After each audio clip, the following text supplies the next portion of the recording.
a weather watcher, Bobby. Tell us a little bit about where that came about. How did that start? Well, it came about back in 1977. Until I'm going to tell you my age, probably. But I went to work, started to work, got to work, and was standing in the doorway at the police department in Fultondale, and there were some bad storms. I hadn't been there 30 minutes and was watching everything else at the door, and like somebody turned the lights out. And that's when there was an EF5 tornado come up out of Birmingham and come up I-65 north and cleaned the hilltop off at Smithfield, leveled the houses up there. Well, I just happened to be on the rescue units that day and was out there in the middle of it. And the devastation was it was like a bomb went off. It just leveled the whole mountaintop up there, all the houses, brand new houses.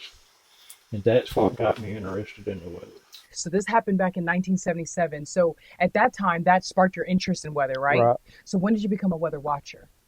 Well, I was involved in another storm in 2011, April Oh, 27, yeah. 2011, when we had the bad outbreak everywhere. And so I was going to work as usual. It always hits when I go to work. And I was going down I-20 westbound, going to Trussville.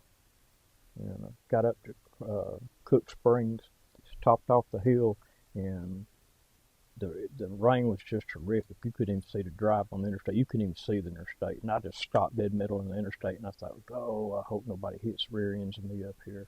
And so the computer went down, everything went down. I couldn't see. I saw the storm coming on the computer. And when it eased up enough, you could see the drive. When I got down to Brompton, there was trees all over the interstate. Brompton exit was shut down, like they never got around through there. Well, I called my son because he lived down there then, right there off the Brompton exit. I said, you all okay? He said, no, my house is destroyed. I said, what about the kids? He said, we had them in the bathtub, and they're okay. Everybody's okay, but my house is destroyed. And so I finally had to work my way back through Moody to get back to Trussville and everything. There was just trees down. I mean, it was just houses tore up and everything else. And so after that, got the researcher. Well, the National Weather Service had a sky warning program. So I went to the basic program and took it. And then after that, I thought, well, I'm going to finish it and went to the graduate program and finished that. And after that, it just led into one thing. And then saw the thing on Channel 6, Hunting Weather Watchers, applied for it and got it.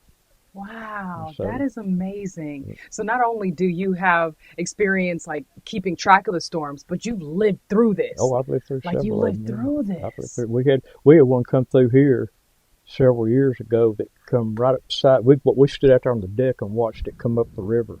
And when it did, it jumped into Cropple over here.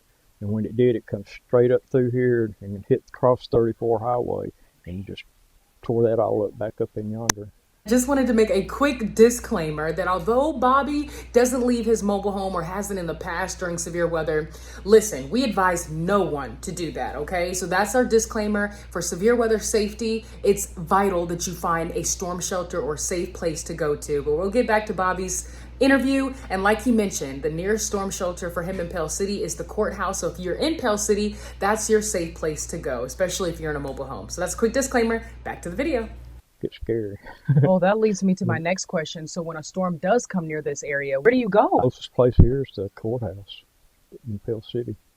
They've got a storm shelter up there, down in the basement down there. But I've always stayed here. But there's been times I wish I was debating on whether to get out and go or what. Now, because you're a weather watcher, do your neighbors and people sort of rely on you for Yeah, some kind? I'll get phone calls all the time wanting to know, Bobby, what's the weather going to do? What's the weather going to do? And I'll say, well, I'll let you know. And so when it starts getting bad, I'll start You texting. show us a little bit about your equipment and what you use when it comes to even just tracking day-to-day weather.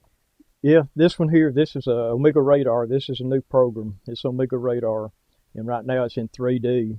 And that storm just got out of Pell City right there. One up here, this is Omega Radar. That's high velocity setup.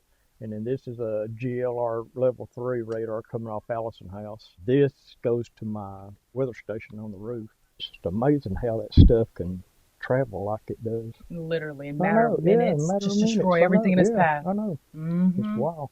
It is wild. So that's why we appreciate people like you, all of our weather watchers. It's a pleasure speaking with you today, Bobby, and Well, we look forward to you, especially for the spring season. yeah, thank you. I appreciate it.